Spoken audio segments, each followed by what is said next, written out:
يا أيها الناس اتقوا ربكم الذي خلقكم من نفس واحدة وخلق منها زوجها وبث منهما رجالا كثيرا ونساء واتقوا الله الذي تساءلون به والأرحام إن الله كان عليكم رقيبا أما بعد.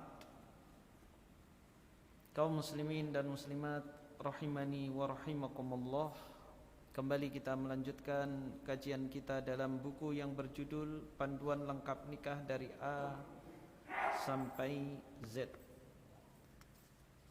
Kita masih membahas pesan-pesan untuk suami istri. Yang pertama adalah pesan untuk istri. Amr bin Hajar, Raja Kindah, meminang Ummu Ayyas binti Auf ketika ia akan dibawa kepada suaminya.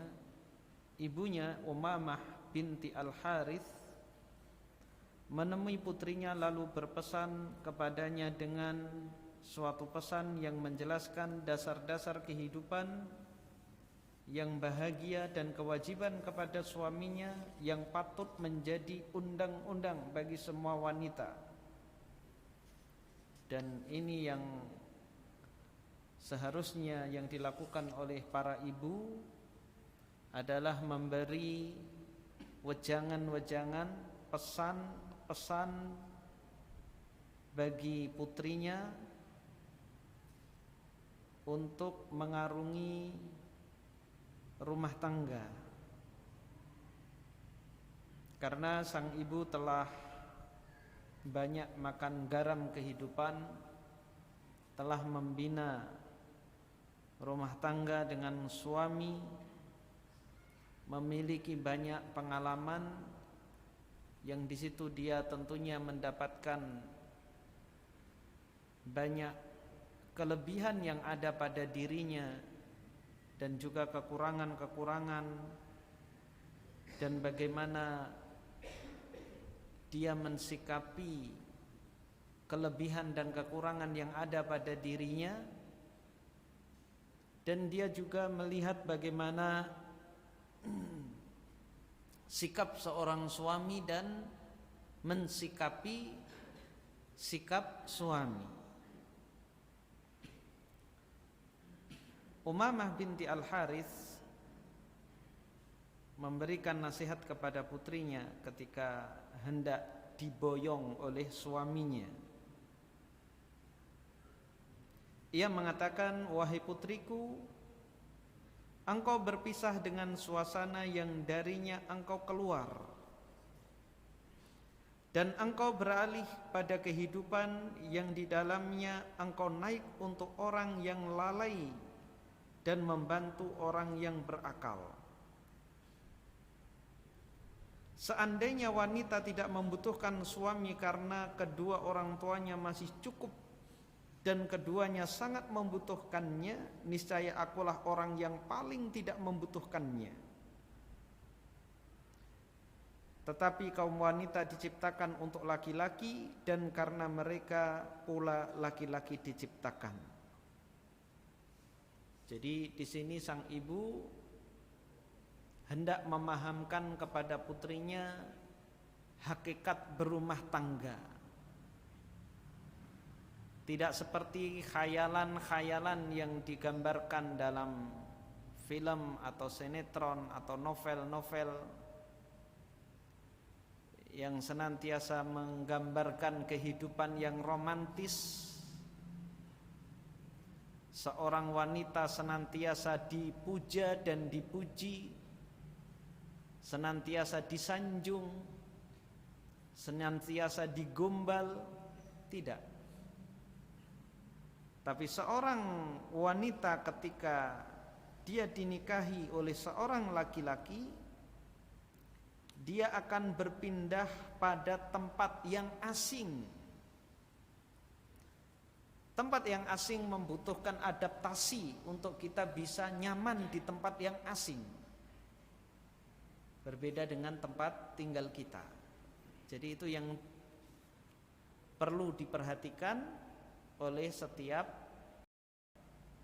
pengantin baru, terutama perempuan. Dia akan berpindah ke tempat yang asing. Dia harus mempersiapkan untuk beradaptasi di tempat barunya. Dan dia akan membantu. Jadi bukan dilayani, tapi dia membantu bagi orang yang berakal. Itulah suami. Karena wanita itu lemah agamanya dan lemah akalnya. Dia membantu orang yang berakal untuk bersama-sama mengarungi rumah tangga. Dia akan menaiki bahtera, membantu sang nahkoda, bukan sebagai penumpang yang dilayani, diservis, tidak, tapi dia sebagai ABK bagi nahkoda. Nahkoda berkonsentrasi dengan jalannya kapal. Dia akan waspada dengan apa saja yang ada di hadapannya. Adanya karang, ombak, badai, dan istri sebagai nahkoda yang siap kapan saja untuk diperintah. Dan tentunya sebagai nahkoda yang baik tentunya tidak semena-mena terhadap ABK. Jika tidak ada masalah pada kapal, ABK perlu istirahat, maka tentunya nahkoda membiarkannya untuk istirahat, sehingga pada waktu dia dibutuhkan tenaganya maksimal. Karena ada tipe pemimpin selalu mencari-cari pekerjaan untuk bawahannya, tidak hanya dalam rumah tangga, dalam kepemimpinan apapun. Yang penting kerja, kerja, kerja, sampai badan rusak. Ketika waktu yang dibutuhkan untuk bekerja, tenaga sudah habis. Bekerja tanpa planning.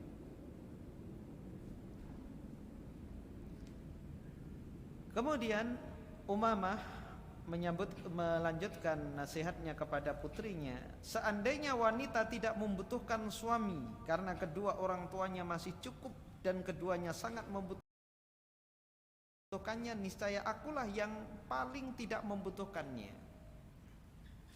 Karena dia seorang anak dari orang tua yang berkecukupan, sampai kapanpun orang tuanya mampu memenuhi kebutuhan-kebutuhannya.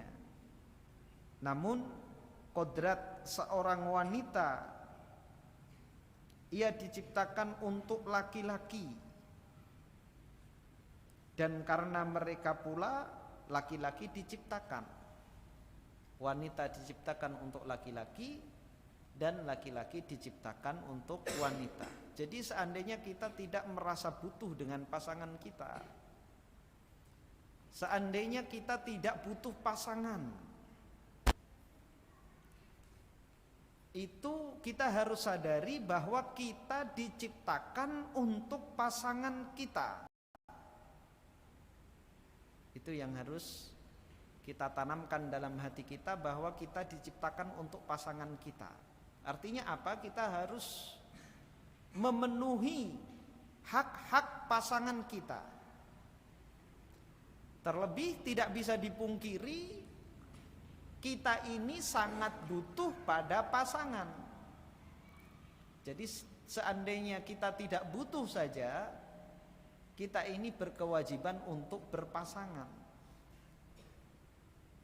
Maka ketika ada ego pada diri kita, dengan pasangan kita merasa kita tidak butuh, maka ingat kita ini diciptakan untuk berpasang-pasangan. Ya ayuhan nasu taqu rabbakumul ladzi khalaqakum min nafsin wahidah wa khalaqa minha zawjaha wa batha minhuma rijalan katsiran wa nisaa. Wahai manusia, sesungguhnya kalian diciptakan dari jiwa yang satu, dari Adam. Kemudian Allah menciptakan darinya pasangannya. Kemudian kalian berkembang biak. Wa ja'alnakum syu'uban wa qabaila lita'arafu. Dan Allah Subhanahu wa taala jadikan kalian berbangsa-bangsa dan bersuku-suku dari yang sebelumnya hanya satu jiwa, kemudian dua jiwa, kemudian terus berkembang biak sampai berbangsa-bangsa dan bersuku-suku. Itu adalah merupakan sunnatullah di muka bumi ini. Maka seandainya kita tidak membutuhkan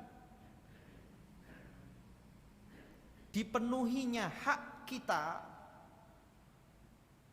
maka ketahuilah bahwa kita berkewajiban untuk melaksanakan kewajiban kita.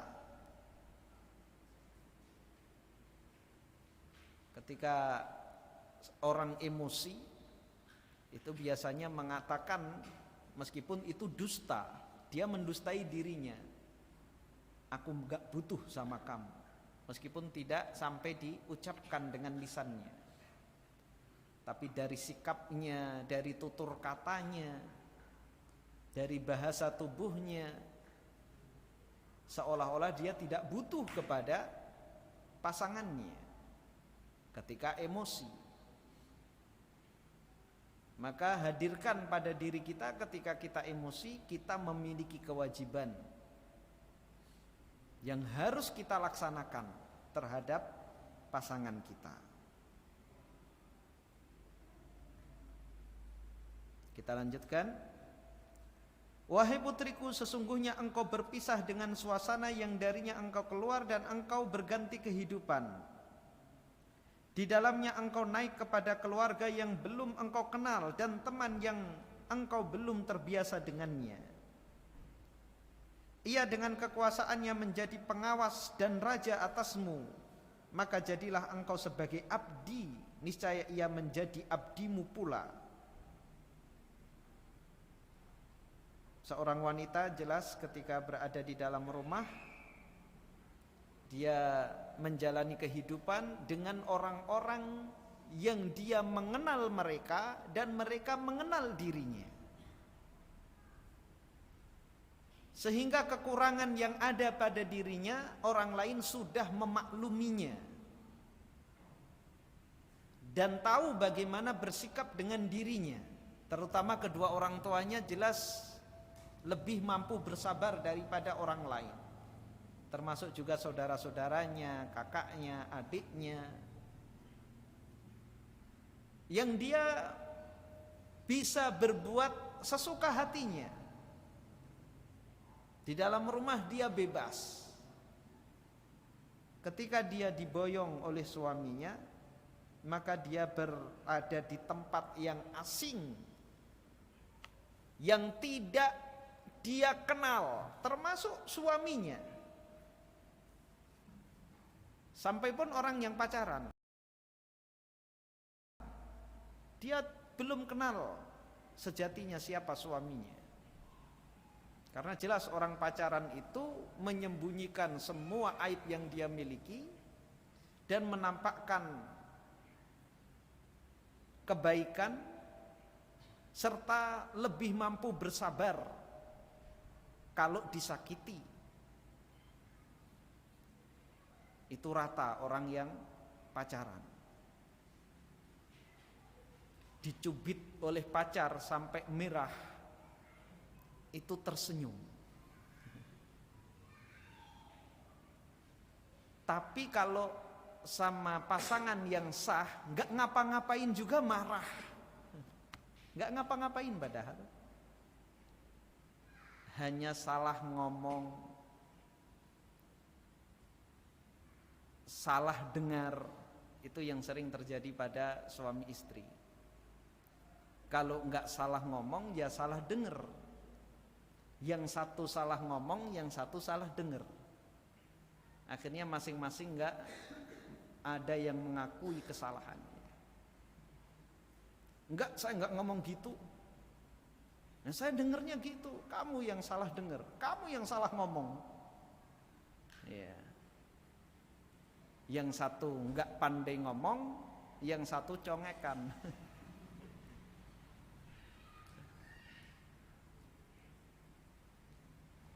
Jadi seorang wanita yang menikah hendaknya dia sadar bahwa dia akan menempati suatu tempat yang dia tidak mengenal orang tersebut dan orang tersebut juga tidak mengenal dirinya. Baik suaminya terlebih-lebih keluarga suami.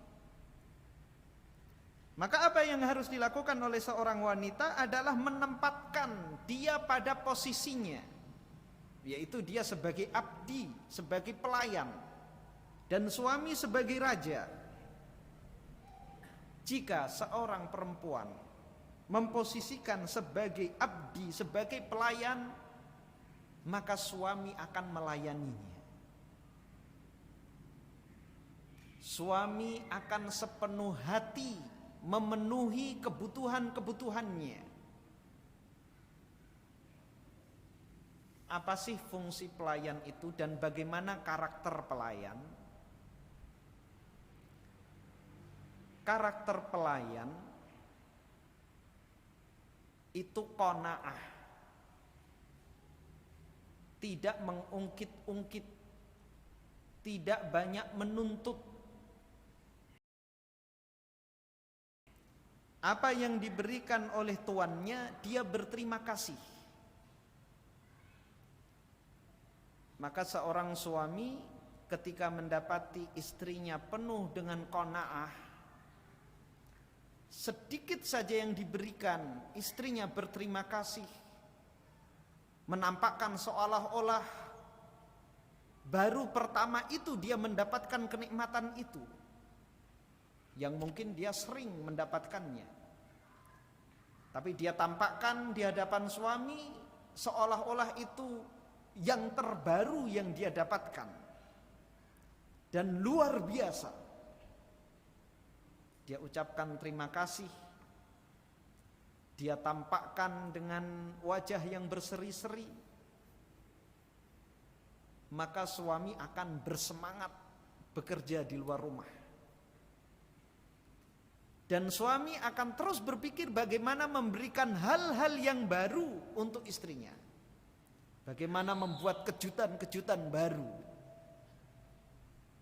Kemarin dikasih sendal jepit, senangnya minta ampun. Maka besoknya dibeli sandal jinjit. Besoknya lagi dibelikan sandal kejepit. Yang jelas akan berusaha terus meningkatkan pelayanan kepada istrinya, karena sedikit saja istrinya bahagianya luar biasa. Maka dia akan semangat dalam mencari nafkah dan semangat untuk memberi. Tapi kalau istri tidak pandai bersyukur, selalu merendahkan, menghina pemberian suaminya, kayak gini aja, dulu orang tua saya lebih dari ini, kamu gini aja nggak bisa, terus seperti itu, akhirnya suami putus asa. Saya memang tidak bisa membahagiakan istri.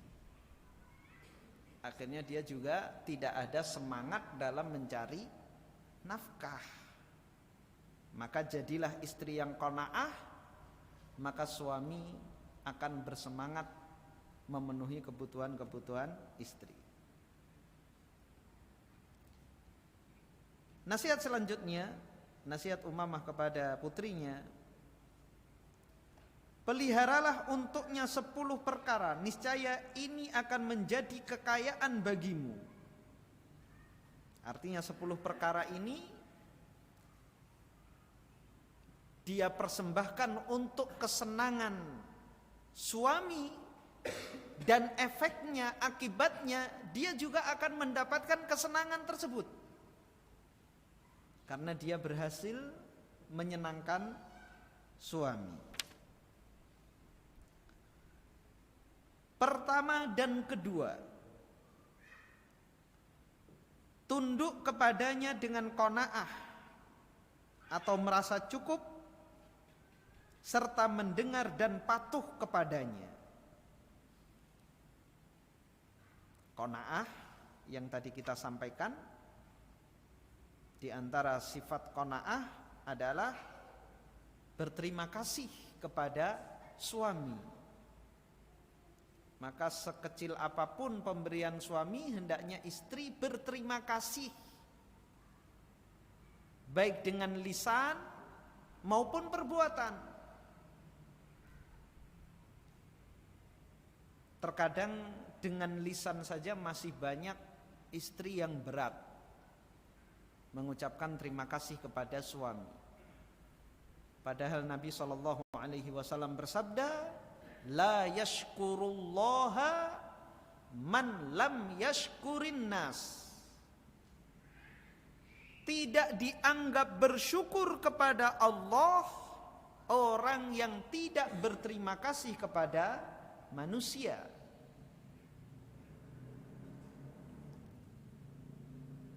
Dan bentuk syukur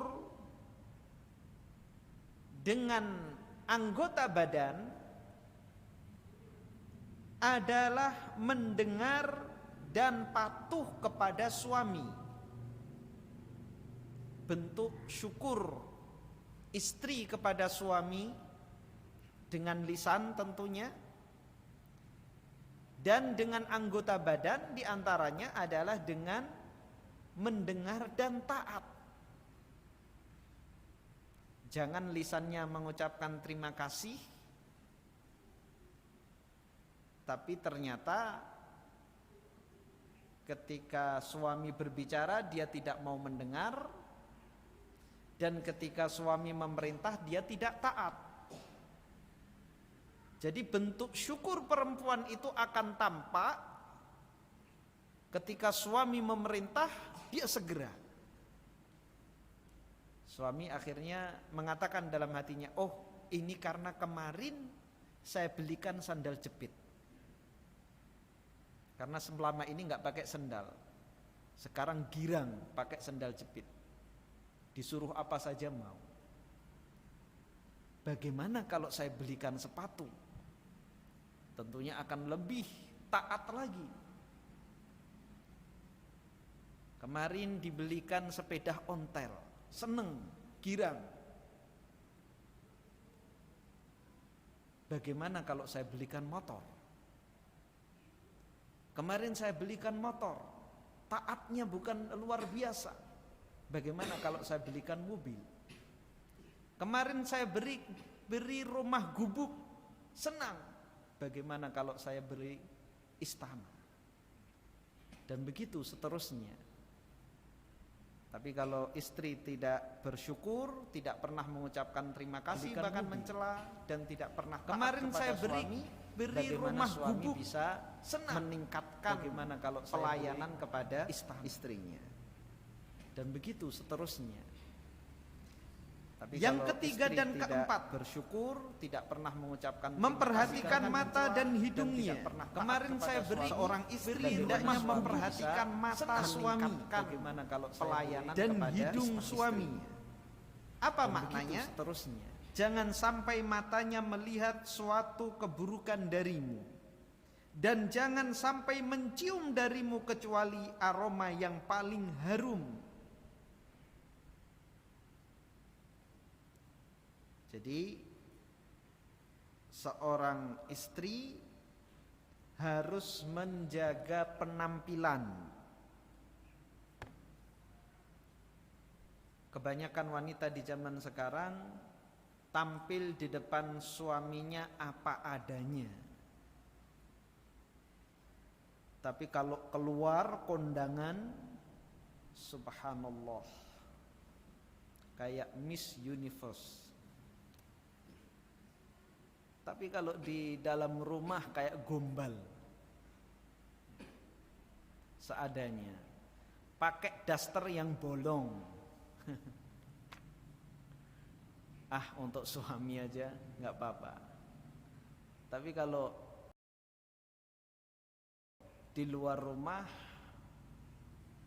seluruh bagian tubuhnya dia perhatikan, dari ujung rambut sampai ujung kaki. Kalau mau kondangan, mengaca 1 jam belum selesai.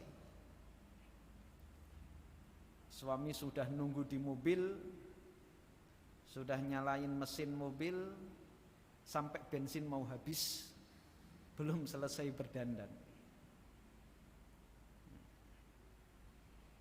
Tampil secantik mungkin di luar rumah, tapi ketika di dalam rumah, subhanallah, suami disajikan penampilan yang luar biasa. Muka didempul, pakai masker, jadi suaminya disuguhi hidangan hiburan topeng monyet. Ya. Jadi kalau mau tidur pakai masker, tidur sampai sama suami sampai subuh, suami tidur sama topeng monyet. Kalau tampil di luar rumah luar biasa, topengnya dibersihkan mulus untuk orang lain, topeng monyetnya untuk suami.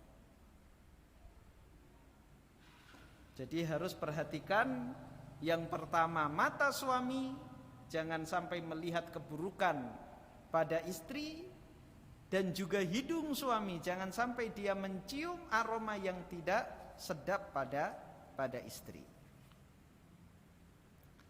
Kelima dan keenam, memperhatikan tidur dan makannya. Memperhatikan tidur suami dan makan suami. Jangan dicuekin. Jadi kalau suami kelihatan kurang tidur, maka juga harus diperhatikan. Suami belum makan juga harus ditegur. Karena terlambat makan akan bergejolak dan menggagalkan tidur, itu membuat orang marah. Orang yang lapar itu akan mudah emosi, kecuali orang yang puasa. Karena orang yang tidak puasa di siang hari itu akan lebih, kalau belum makan akan lebih lapar daripada orang yang berpuasa. Itu pasti. Padahal yang tidak puasa itu jam 7 atau setengah 8 sarapan. Tapi di siang hari waktu zuhur atau setelah zuhur akan lebih lapar daripada yang berpuasa. Karena apa? Dia disetting untuk makan. Maka ketika tidak makan akan bergejolak perutnya. Begitu juga suami yang tidak diperhatikan oleh istrinya akan makannya, maka dia akan mudah bergejolak. Begitu juga menggagalkan tidur atau membuat suami tidak bisa tidur. Maka tugas istri adalah mengkondisikan bagaimana agar suaminya bisa tidur. Maka ini perlu kecerdasan seorang istri bagaimana mengkondisikan rumah. Yang pertama tentunya anak-anak. Jangan sampai ketika waktu istirahat suami, anak-anak dalam keadaan gaduh, dalam keadaan ramai. Berat tugas istri itu. Dan tidak mudah. Dia sendiri mungkin belum istirahat, tapi itulah kewajiban dia.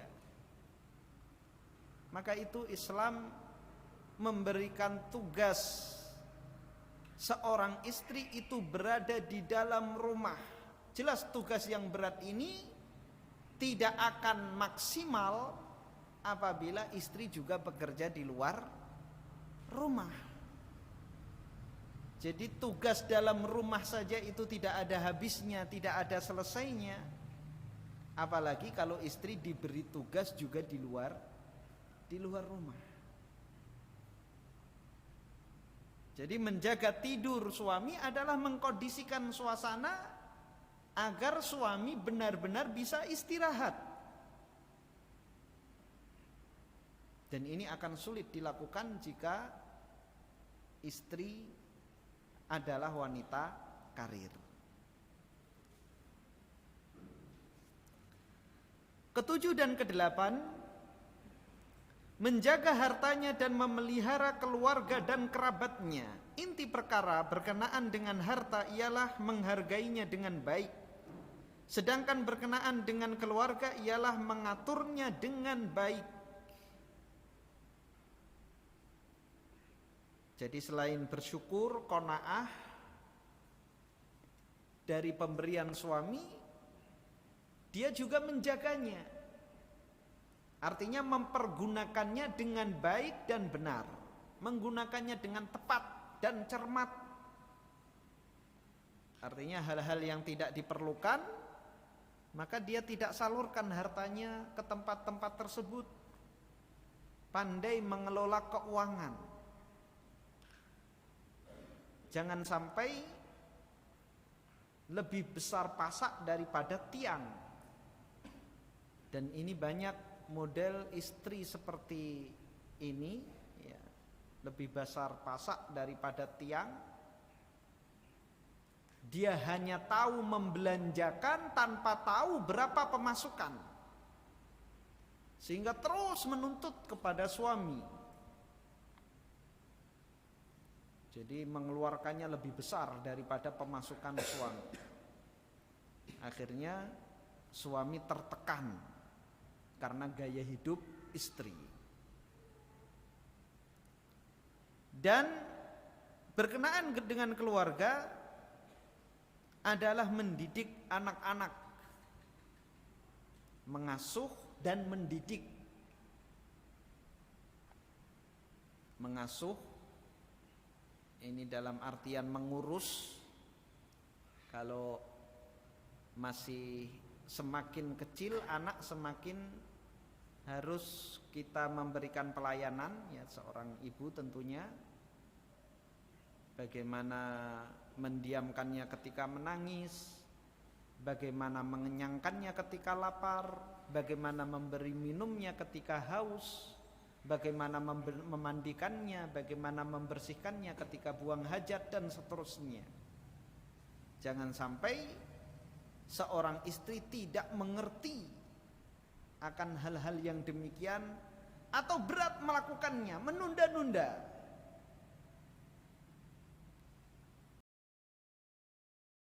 Dia tahu anaknya pipis di celana, nanti aja sekalian, biar banyak sekalian.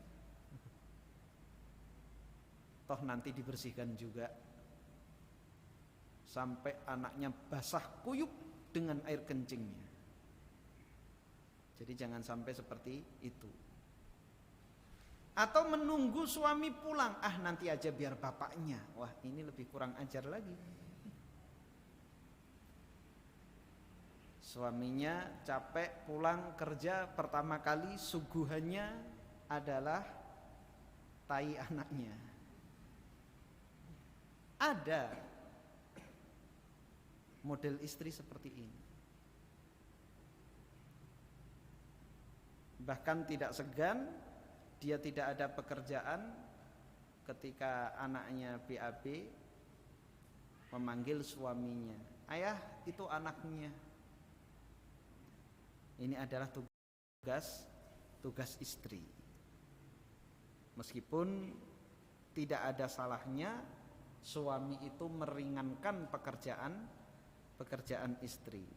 Jadi apabila lapang, terutama jika istri sedang kerepotan, anaknya banyak, apalagi sedang hamil, maka tidak mengapa suaminya turun tangan.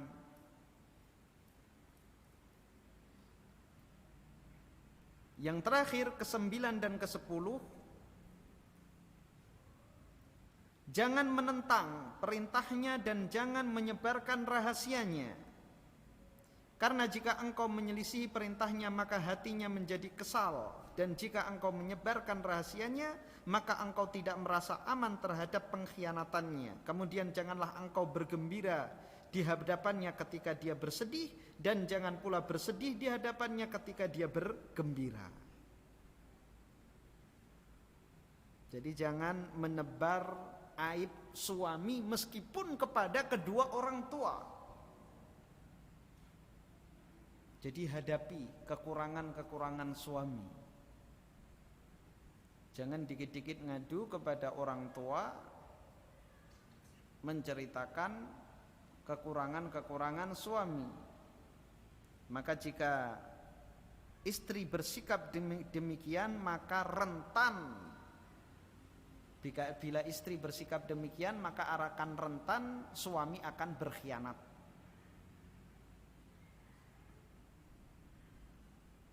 Kemudian hendaknya istri jangan bergembira ketika suami sedang sedih, dan jangan bersedih ketika suami sedang bahagia. Jadi ikuti ritme suami. Suami sedang sedih, istri sedang bahagia, tahan dulu. Suami di luar baru ketipu puluhan juta, istri baru dapat arisan, bahagia, senang. Tapi lihat suaminya lagi murung, tahan dulu, ngasih kabarnya nanti. Kalau kesedihan suami sudah hilang atau paling tidak reda. Jadi mengikuti keadaan suasana hati suami.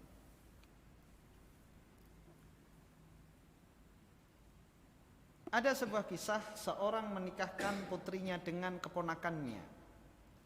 Ketika ia hendak membawanya, maka ia berkata kepada ibunya, "Perintahkan kepada putrimu agar tidak singgah di kediaman suaminya melainkan dalam keadaan telah mandi, sebab air itu dapat mencemerlangkan bagian atas dan membersihkan bagian bawah.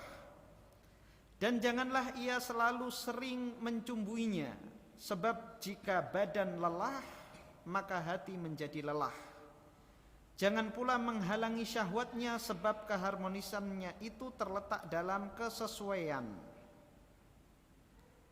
Ini yang perlu diperhatikan oleh setiap istri adalah menjaga kebersihan badannya, yaitu dengan mandi secara teratur. Ya, jadi meskipun tidak junub atau selesai haid, maka mandi. Jangan jadi perempuan malas mandi. Meskipun ini jarang pada perempuan, tapi ada perempuan yang malas mandi. Kemudian hendaknya jangan sering seorang istri mencumbui suami yang akhirnya berujung pada menjimainya. Sesekali tidak mengapa, tapi lebih baik perempuan itu menunggu. Artinya apa? Jangan memaksa suami untuk berbuat padahal dia sedang lelah atau tidak bernafsu, atau sebaliknya menghalangi ketika suami menginginkan. Karena keadaan laki-laki dan perempuan itu berbeda. Karena ketika berhubungan suami istri, seorang laki-laki itu lebih banyak mengeluarkan tenaga daripada perempuan. Maka yang diperhatikan adalah tenaga laki-laki. Karena seorang wanita, seorang perempuan, meskipun tidak berhasrat sama sekali, dia masih bisa melakukannya. Berbeda dengan suami. Meskipun tidak mengapa, sesekali ya, seorang perempuan menggoda karena dia sedang berhasrat. Tapi kalau terus, bahkan ada kisah seorang istri menuntut dengan menyebutkan batasan minimal dalam sehari. Kalau tidak, dia akan meninggalkan suaminya. Dan akhirnya benar terjadi perceraian pada keduanya. Jadi dia menuntut minimal 4 kali dalam sehari. Gak peduli suami urusannya apa, pekerjaannya apa, kegiatannya apa, sedang sibuk atau sedang apa, kapanpun waktunya, yang jelas minimal sehari harus 4 kali. Jadi jangan sampai seperti itu. Kalau sekali-kali tidak mengapa ya. Tapi kalau terus-terusan seperti itu, maka ya jelas ini akan membuat suami lelah dan tidak bisa bekerja.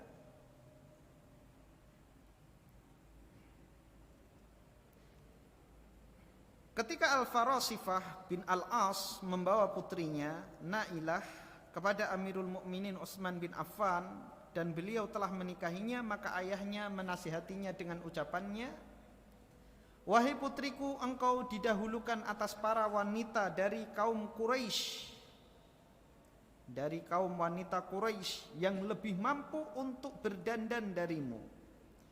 Maka peliharalah dariku 2 hal ini, bercelaklah dan mandilah, sehingga aromamu adalah aroma bejana yang terguyur hujan." Ini adalah nasihat seorang ayah kepada putrinya untuk bisa bersyukur bahwa dia adalah di antara wanita yang terpilih. Bukan karena dia yang terbaik, karena biasanya seorang wanita akan angkuh, akan sombong karena merasa dia terpilih, sehingga membawa sikap dia semena-mena kepada suami. Dan tentunya yang paling mengena nasihat ini apabila dilakukan oleh orang tuanya, ayahnya. Jika suami yang mengatakannya, maka ini tidak akan masuk ke dalam hati sang istri. Tapi kalau ayah yang mengatakan, kamu harus bersyukur menjadi wanita yang terpilih, padahal masih banyak wanita yang lebih baik daripada engkau. Kalau yang mengatakan ini adalah ayahnya, dia akan percaya. Tapi kalau yang mengatakan suaminya, dia akan mengatakan, ah masa, kenapa enggak menikahi mereka, kenapa nikahin saya? Tapi yang memberikan nasihat adalah orang tua, tentunya anak akan percaya. Kemudian nasihat yang diberikan oleh ayahnya 2 hal, yaitu mandi dan bercelak.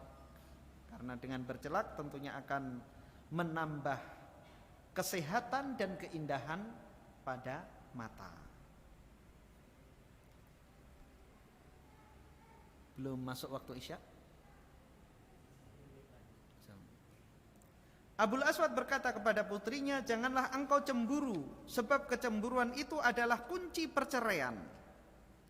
Berhiaslah, dan sebaik-baik perhiasan ialah celak. Pakailah wewangian, dan sebaik-baik wewangian ialah menyempurnakan wudu. Ini juga tidak beda jauh dengan nasihat-nasihat sebelumnya. Di sini ada tambahan, yaitu cemburu.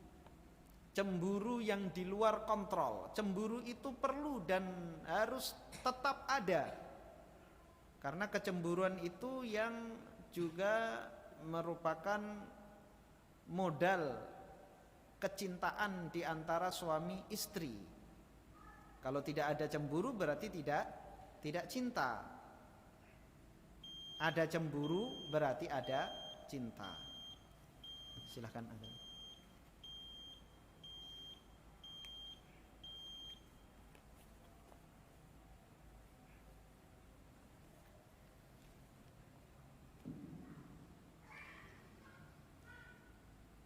Allahu Akbar, Allahu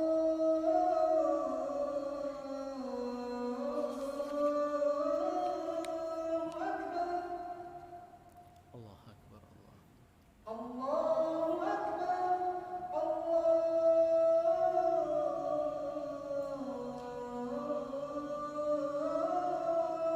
Akbar. Asyhadu an la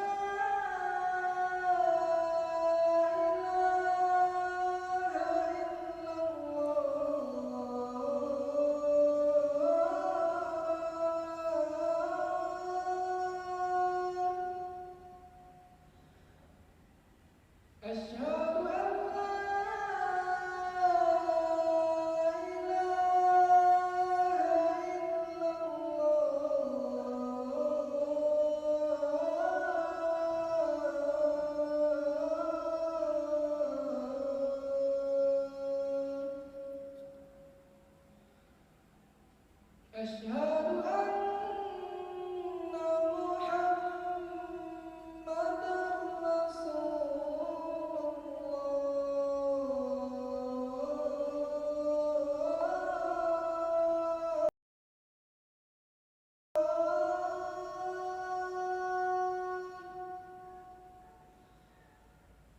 أشهد أن محمدا رسول الله أشهد أن محمدا رسول الله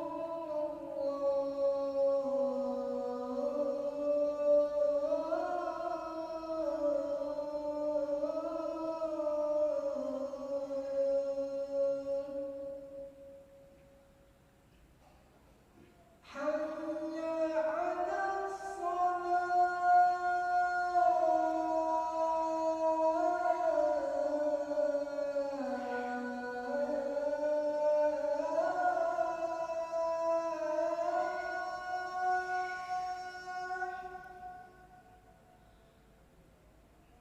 حي على الصلاة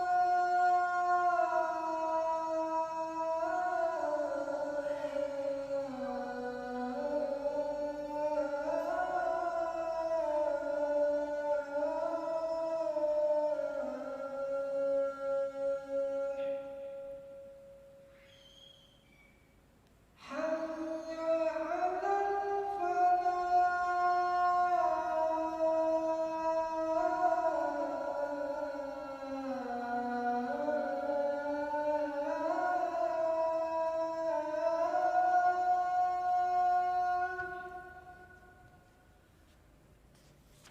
حي على الفلاح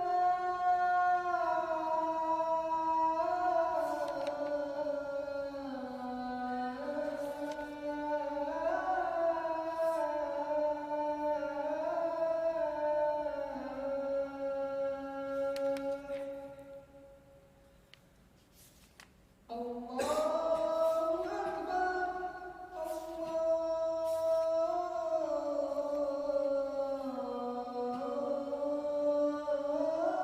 الله أكبر لا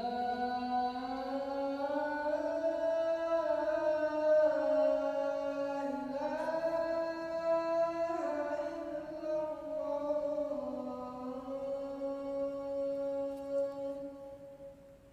اللهم صل وسلم وبارك. اللهم رب الصلاة القائمة آتنا.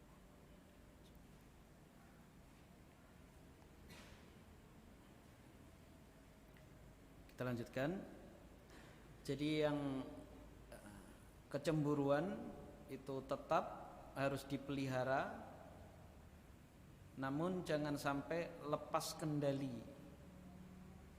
Segala gerak-gerik suami dicurigai dan dicemburui.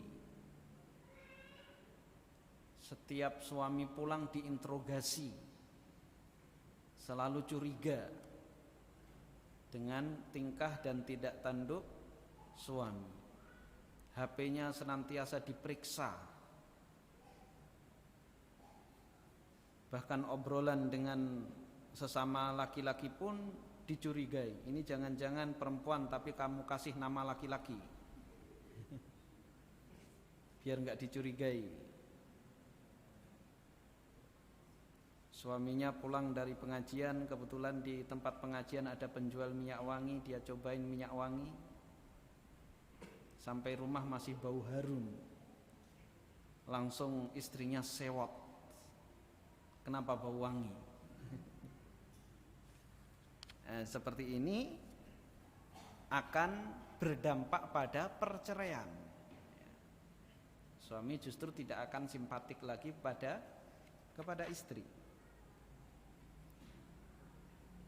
Kemudian hendaknya seorang istri rajin memakai minyak wangi di dalam rumah agar enak dicium oleh suami. Dan sebaik-baik wewangian adalah wudu, menyempurnakan wudu. Wudu memiliki banyak keutamaan, ya, terutama pada perempuan. Kita ketahui wudu di antara fadilahnya adalah menggugurkan dosa-dosa. Dosa-dosa akan berguguran dengan air yang menimpa anggota wudu.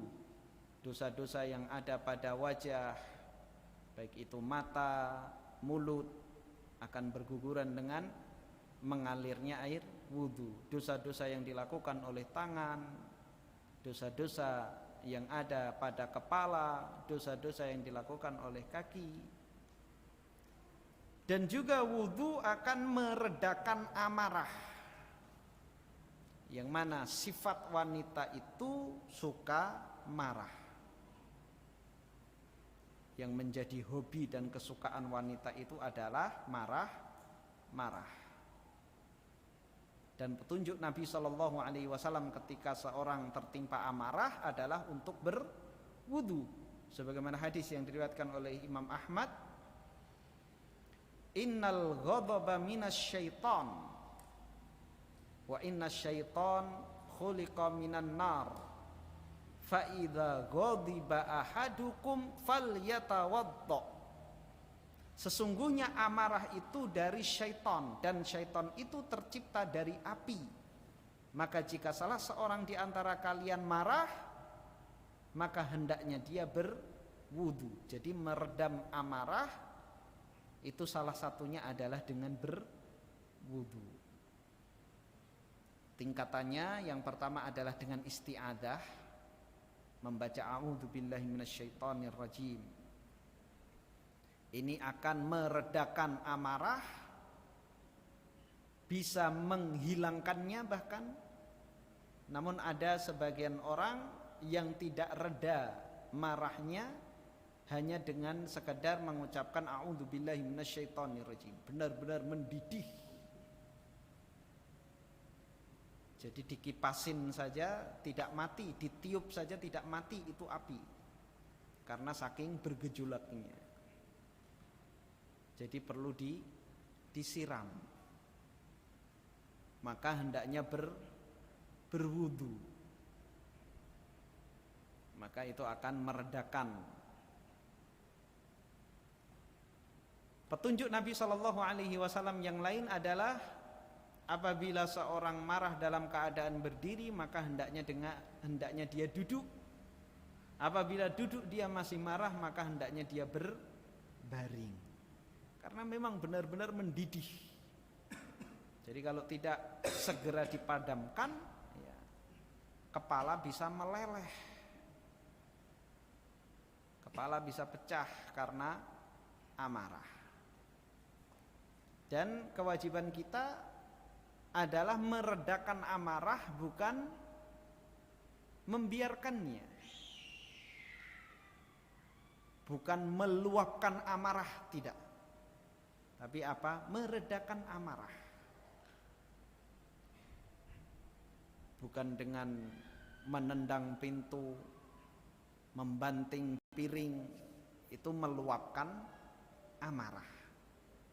Tapi meredam amarah adalah dengan petunjuk sunnah Nabi Sallallahu Alaihi Wasallam. Membaca isti'adzah, a'udzubillahi minasyaitonirrajim, dengan berwudu, meninggalkan tempat di mana dia marah atau hal-hal yang membuat dia emosi, keluar ruangan misalnya. Apabila dalam keadaan berdiri dia duduk, apabila duduk tidak reda juga maka berbaring. Dengan berwudu masih juga marah belum padam, mandi, maka itu akan meredakan amarah. Terus dilatih seperti itu. Tapi kalau setiap marah diluapkan, maka karakter dia yang pemarah, karakter dia yang temperamen tidak akan hilang tapi terus bertambah, dan itu nyata.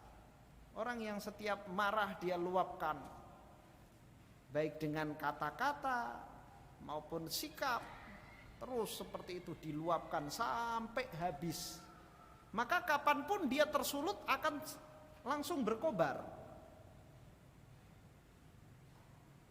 Tapi kalau orang mengikuti sunnah Nabi Sallallahu Alaihi Wasallam, ketika marah dia berusaha padamkan api kemarahan tersebut dengan mengikuti tahapan yang ditunjukkan oleh Nabi Sallallahu Alaihi Wasallam.